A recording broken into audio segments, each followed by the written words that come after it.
नमस्कार, बहुत बहुत स्वागत है आपका कंज्यूमर अड्डा में। आपके साथ मैं हूं विपिन भट्ट और आज हम कह रहे हैं कि 5G आया और क्रांति लाया। जी हां, देश में 5G का आगाज हो चुका है और हम आपको ये बता दें कि ये सिर्फ स्पीड का मामला नहीं है कि 5G आ गया तो 4G से बेहतर स्पीड मिलने जा रही। नहीं जनाब, ये उससे और आगे की चीज है, इसीलिए शब्द क्रांति का इस्तेमाल किया है। मतलब ये जनरेशन नहीं बदल रही है। 4G मतलब फोर्थ जनरेशन, 5G मतलब फिफ्थ जनरेशन।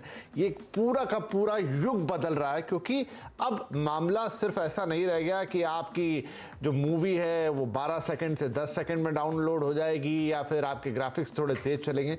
नहीं, ये एक बहुत बड़ा शिफ्ट लेकर आ रहा है जिसमें पूरी दुनिया को बदलने की ताकत है। क्या है वो शिफ्ट, उसी पर आज होने वाली है चर्चा। हमारे साथ है दो खास मेहमान, द मोबाइल इंडियन के एडिटर और टेक एक्सपर्ट संदीप बुत्की साहब और कोरोवर के सीईओ हीरा तिवारी जी। आप दोनों का बहुत बहुत स्वागत है। संदीप, आप तो बाकायदा वहां पर मौजूद थे जब ये लॉन्च हुआ 5G का, और मोबाइल जो इंडियन मोबाइल कांग्रेस है वहां पर बहुत सारी एग्जीबिशंस भी वहां पर लगी हुई हैं जो उसकी ताकत को दिखा रही है। हमने देखा कि उस दिन प्रधानमंत्री साहब ने जब उसको इनॉग्रेट किया तो उन्होंने यहां बैठ के स्वीडन में कार ड्राइव कर ली। एक ऐसा एम्बुलेंस दिखाया जियो ने मिलकर एक कंपनी के साथ कि भाई ये प्रॉपर किसी हॉस्पिटल से कम नहीं। तो अब शायद आज दर्शकों को ये बताने का वक्त है कि ये वो नहीं है कि ये सिर्फ मेरे हैंडसेट में 5G आ गया, थोड़ी स्पीड तेज हो गई, सिग्नल अच्छा हो गया, बफरिंग खत्म हो गई। ये उससे आगे की कहानी है। बिल्कुल विपिन, और जैसे आपने बात की कि आईएमसी में आज भी चल रहा है और कल आखिरी दिन है इसका, तो पूरा का पूरा जो आईएमसी का माहौल था वो 5G के रंग में सराबोर था। हर जगह देखिए 5G ही आपको दिख रहा था।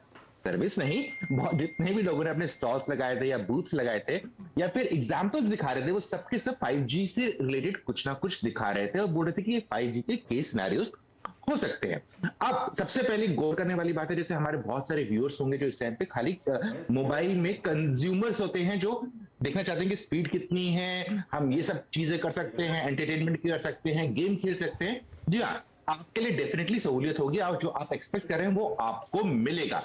अभी नहीं मिलेगा, टेस्ट मैनर में दिखने को मोबाइल फोन में आने लगेगा और आप यूज कर सकते हैं। लेकिन 5G का जो मेन इंपैक्ट आने वाला है वो बाकी सेक्टर्स में आने वाला है, जैसे कि हेल्थ केयर हो गया, एजुकेशन हो गया, रोबोटिक्स हो गया, मैन्युफैक्चरिंग हो गया। और इसके बारे में सीएनबीसी आवाज पिछले एक हफ्ते से जितने भी कार्यक्रम कर रहा है उसमें इसके बारे में बार बार बता रहा है और समझाने की कोशिश कर रहा है कि इससे कैसे दुनिया बदल सकती है। खासकर भारत में, या दुनिया तो चलो बाद में बदलेगी, पहले भारत कैसे बदलेगा। लेकिन यहाँ पर एक चीज बड़ी इंटरेस्टिंग है, जितने भी लोगों से मैंने बात की वहां पर आईएमसी ने, उधर देखा मैंने कि एक दो चीजें काफी उभर के बाहर आ रही थी। एक आ रहा था हेल्थ केयर पे काफी ज्यादा फोकस दिख रहा था, चाहे जियो की बात कर लीजिए, चाहे एयरटेल की बात कर लीजिए, चाहे एरिक्सन की बात कर लीजिए, चाहे कॉलकॉम की बात कर लीजिए, सबके सब हेल्थ केयर के ऊपर काफी अपना स्ट्रेस कर रहे थे और सेटअप दिखा रहे थे कि हम लोग ये ऐसा कर सकते हैं, हम किसी पार्टनरशिप साथ मिलकर ऐसा कर सकते हैं। और दूसरे नंबर पे आ रहा था एग्रीकल्चर। लेकिन जब मैंने वहां पर लोगों से और बात की जिनके साथ वो लोग पायलट कर रहे हैं, जो भी बड़ी कंपनी से इसमें काम कर रही है, पायलट कर रही है, तो मैंने उनसे बात की, भैया आप लोगों को क्या प्रॉब्लम आ रही है, क्या आपने अभी भी सोल्यूशन बनाया है? उन्होंने बोला नहीं, हमने ये जो हेल्थ केयर के सोल्यूशन हैं या फिर एग्रीकल्चर के सोल्यूशन है, हम पिछले काफी टाइम से इस पर काम कर रहे हैं।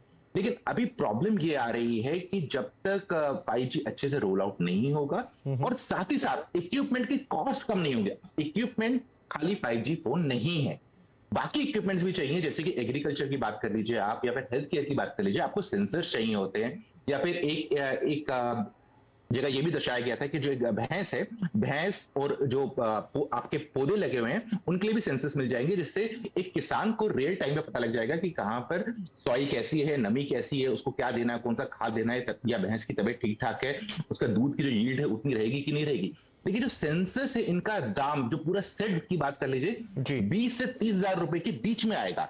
और यही एक जैसे ये जो किसान है, इसके पूरे साल भर का प्रॉफिट ही होता है 50-60 हजार रुपए, उसमें से 25 अगर वो इसमें दे देगा तो कैसे सेंसर यूज करेगा? तो यानी कि सर्विस तो लॉन्च होगी, लेकिन इकोसिस्टम, जो डिवाइस इकोसिस्टम है, सेंसर बाकी सब जो रिलेटेड डिवाइस है, उनका दाम जब तक कम नहीं होगा तब तक ये जो सर्विसेज है पायलट स्टेज तक ही रहेंगी और आगे आम आदमी तक नहीं पहुंच पाएगी, जिसका एक्चुअली उनकी लाइफ में काफी ज्यादा इम्पैक्ट हो जी, सकता है। और शायद यही कारण रहा कि प्रधानमंत्री ने ये आह्वान भी किया कि एमएसएमई को बढ़ावा दीजिए, इस तरह के सेंसर्स या जितनी भी 5G टेक्नोलॉजी या दूसरी चीजें हैं जो 5G एनेबल्ड हो सकती है, उनको भारत में ही मैन्युफैक्चर कीजिए, ये उन्होंने बाकायदा कहा। और आपने हेल्थ सेक्टर की बात की, तो चलिए एक उदाहरण ले लेते हैं। एक एम्बुलेंस वहां पर तैयार की गई है जिसमें जियो का 5G नेटवर्क यूज किया गया है, और उसके जरिए ऑलमोस्ट उसे एक फील नहीं कहना चाहिए, उसे एक हॉस्पिटल में कन्वर्ट कर दिया गया है, रियल टाइम, जहां डॉक्टर्स जैसे किसी को हॉस्पिटल में मॉनिटर करते हैं उस एम्बुलेंस में कर पाएंगे। एक नजर डाल लेते हैं, हमारे संवाददाता रोहन वहां पहुंचे थे उसका जायजा लेने। ये एम्बुलेंस जो हमारे पीछे आप देख रहे हैं, ये काफ़ी खास है। ये जियो ट्रू 5G और मेडुलेंस के बीच का एक पायलट प्रोडक्ट है जिसको ये लॉन्च करने की तैयारी कर रहे हैं। और इसकी खासियत ये है कि ये आम एम्बुलेंस की सारी सुविधाएं तो यहाँ पे हैं, लेकिन खास बात ये है कि ये 5G कनेक्टेड। और उसका फ़ायदा क्या होगा कि जब पेशेंट यहाँ पे किसी क्रिटिकल स्थिति में है तो उस वक्त डॉक्टर से वहाँ सीधे कंसल्ट कर सकता है, और वो जो एक समय होता है किसी एक्सीडेंट के बाद या किसी इमरजेंसी के दौरान, उस समय पेशेंट को बचाने में काफ़ी मदद कर सकता है 5G टेक्नोलॉजी। उसके जो वाइटल्स हैं, उसके जो पैरामीटर्स हैं, वो बिल्कुल डॉक्टर के पास रहेंगे, और डॉक्टर जबकि वो एम्बुलेंस में है पेशेंट, उस वक्त भी ये डॉक्टर जो है उसको मॉनिटर कर सकते हैं और उसकी मदद कर सकते हैं। अब हम आपको एम्बुलेंस के अंदर लेकर जाके देखते हैं और देखते हैं कि यहाँ पर क्या खास है इस टेक्नोलॉजी में। और ये हम एम्बुलेंस के अंदर आ चुके हैं। 5G कैसे मदद करेगा किसी पेशेंट की जान बचाने में? सर 5G इसके अंदर सर कैसे मदद करेगा? जो रियल लाइफ सेविंग डेटा होता है from your ECG, SpO2, blood pressure, temperature, heart rate, वो सीधा डेटा डायरेक्टली रिले होता है remotely to any emergency command centre. Not only that sir, जो आपका वेंटिलेटर डेटा भी है वो भी डायरेक्टली हम 72 पोर्ट्स के साथ कंपैटिबल हैं। So we don't ask the ambulance to be upgraded in terms of equipments. हम वो सारी इक्विपमेंट्स के साथ कंपैटिबल होते हैं और उनको हम स्मार्ट एम्बुलेंस में कन्वर्ट कर सकते तो हैं। जैसा कि ये बता रहे हैं यहाँ पे कि ये देखिए, ये जो सारे मशीनें हैं यहाँ पे, ये पैरामीटर्स को मॉनिटर कर रही हैं। यहाँ पे जो ये उनके जो वेंटिलेटर है उसकी क्या स्थिति है ये मॉनिटर कर रही है। और सबसे खास बात, यहाँ पे एक बहुत ही हाई रेजोल्यूशन कैमरा है, इससे जो डॉक्टर्स हैं वो सीधे यहाँ पे मॉनिटर कर सकते हैं। हमारे पास PTZ कैमरा इंस्टॉल्ड है इसमें, हाई डेफिनेशन। तो ये पूरा कंट्रोल डॉक्टर के पास रहता है। डॉक्टर इसको मूव कर सकता है, फोकस कर सकता है, जूम कर सकता है पेशेंट के वुंड के ऊपर, और पैरामेडिक को लाइवली बता सकता है कि क्या है। उधर noise cancellation mic plus speaker लगा हुआ है जिसके अंदर हम एक्स्ट्रा आवाज़ वगैरह जो ट्रैफिक की, रोड वगैरह की आती है वो भी हम कैंसिल कर देते हैं। तो इसके अंदर क्या होता है सर, जब भी एक हॉस्पिटल, एक डॉक्टर जो बैठा हुआ है वो एक पेशेंट को इतना बेटर केयर दे सकता है जो कि पॉसिबल नहीं है सिर्फ एक पैरामेडिक के साथ। तो जैसा कि ये बता रहे हैं कि ये कहने को तो एम्बुलेंस है, लेकिन असल में ये एक तरह का मिनी हॉस्पिटल है। यहाँ सारी सुविधाएं हैं, अगर इमरजेंसी में कोई पेशेंट है तो उसकी मदद करने के लिए, और ये सब संभव हो सका है 5G टेक्नोलॉजी की वजह से। और यहाँ ये और ऐसे कई सारे प्रोडक्ट यहाँ पे डिस्प्ले में हैं। कैमरामैन नरेश के साथ रोहन सिंह, दिल्ली। तो हीरा साहब, ये 5G क्या एक तरीके से पूरा गेटवे खोल दे रहा है संभावनाओं का? देखिए 4G में हम वहां तक तो पहुंच गए थे कि एक डॉक्टर को कंसल्ट कर रहे थे on the phone, video call पर, और ये बड़ा शानदार है कि आपको कहीं जाना नहीं है, आप ट्रैफिक से बचे और सब कुछ कर लिया, लेकिन वो कंसल्टेशन था जो सिर्फ एक फेस टू फेस कंसल्टेशन। लेकिन इस एम्बुलेंस में जिस तरह के इक्विपमेंट के साथ है, तो ऑलमोस्ट रियल टाइम डॉक्टर का सुपरविजन वहां पर मिल रहा है किसी क्रिटिकल पेशेंट को। क्या 5G ऐसे कई संभावनाओं के द्वार खोल रहा है जो उसके बिना संभव नहीं है? जी, सबसे पहले मैं आपका धन्यवाद देना चाहूँगा CNN, CNBC और संदीप जी को। इन्होंने बहुत अच्छी बात कही, और जो आपका प्रश्न है उसमें ये कहना चाहूँगा मैं कि ये एक तरह से बहुत बड़ा रेवोल्यूशन है जो शुरुआत में आपने कहा, ठीक है। और यहाँ पर क्या होता है कि एक पेशेंट जो है वो एक तरह से इस तरह से ट्रीट होता है जैसे कि डॉक्टर बिल्कुल सामने है। तो ये एक तरह का बहुत बड़ा रेवोल्यूशन है। यहाँ पर सबसे बड़ी जो दिक्कत ग्रामीण इलाकों में होती थी, वहाँ पर अच्छे डॉक्टर नहीं पहुँच पाते थे, तो इन लोगों के लिए सबसे बड़ी सुविधा होगी। और ये एक 5G से का एक बहुत बड़ा फायदा होने वाला है, ठीक है। हेल्थ केयर, ऑफ कोर्स, जो अंबानी साहब ने भी कहा कि हेल्थ केयर में सबसे बड़ा फायदा होने वाला है। इसके अलावा कई मतलब मैं तो कहना चाहूँ कि ये एक तरह से सर्वांगीण जो कहेंगे विकास होगा हर क्षेत्र में, पूरे अक्रॉस ऑल द इंडस्ट्री, मैं ये कहना चाहूँगा। Not just health care of course इसमें बहुत अच्छे यूज केसेस जो यहाँ पर आपने जो इंटरव्यू दिखाया वहाँ पे डेफिनेटली हमें ये पता चलता है इस बात। इसके अलावा कृषि के क्षेत्र में हो गया, एजुकेशन में हो गया, हर क्षेत्र में। और विकास जो है मैं कहता हूँ कि ये केवल मतलब शहरी क्षेत्रों में सीमित नहीं रह के मतलब गांव-गांव और it will reach to every nook and corner. Right, ये तो फायदा होने ही वाला है कि अब आप जो चीज गांव वालों को शहर लाए बिना नहीं कर सकते थे, अब उसकी जरूरत नहीं पड़ेगी, वो आप इस 5G की ताकत से कर पाएंगे। तो डेफिनेटली वो जो रूरल इंडिया और एक अर्बन इंडिया का बीच का गैप है वो यहाँ पे कम होता हुआ नजर आएगा।